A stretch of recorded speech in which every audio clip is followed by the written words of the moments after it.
Part 2. It is remarkable that the visionary propensity I have mentioned is not confined to the native inhabitants of the valley, but is unconsciously imbibed by every one who resides there for a time, however wide awake they may have been before they entered that sleepy region. They are sure, in a little time, to inhale the witching influence of the air, and begin to grow imaginative, to dream dreams, and see apparitions.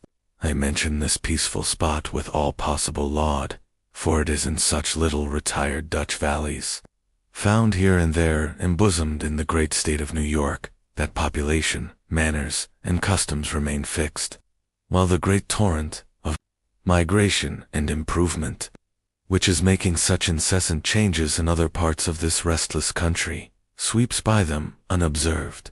They are like those little nooks of still water, which border a rapid stream, where we may see the straw and bubble riding quietly at anchor, or slowly revolving in their mimic harbor, undisturbed by the rush of the passing current.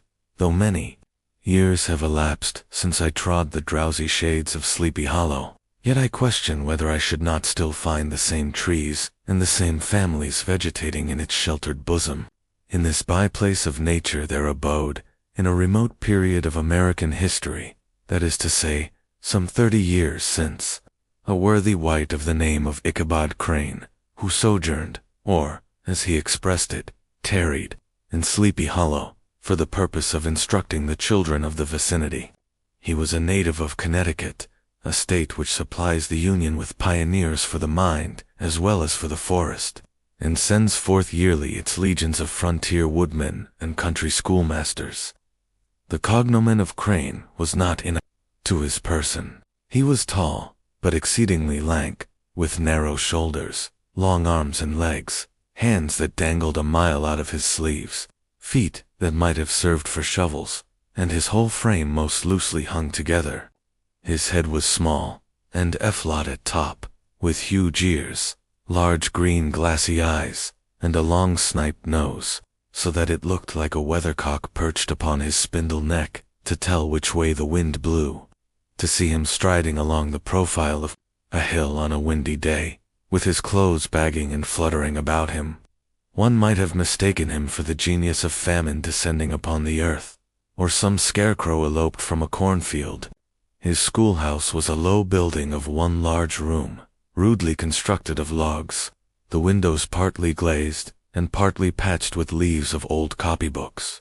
It was most ingeniously secured, at vacant hours, by a withe twisted in the handle of the door and stakes set against the window shutters, so that though a thief might get in with perfect ease, he would find some embarrassment in getting out. An idea most probably borrowed by the architect, Joost van Houten, from the mystery of an eel pot. The schoolhouse stood in a rather lonely but pleasant situation, just at the foot of a woody hill, with a brook running close by, and a formidable birch tree growing at one end of it.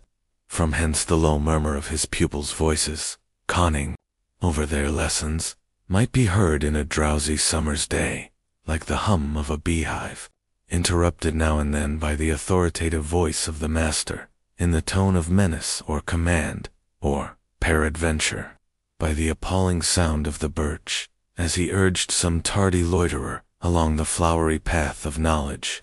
Truth to say, he was a conscientious man, and ever bore in mind the golden maxim, spare the rod and spoil the child. Ichabod Crane's scholars certainly were not spoiled. I would not have it imagined, however, that he was one of those cruel potentates of the school who joy in the smart of their subjects. On the contrary, he administered justice with discrimination rather than severity, taking the burden off the backs of the weak and laying it on those of the strong.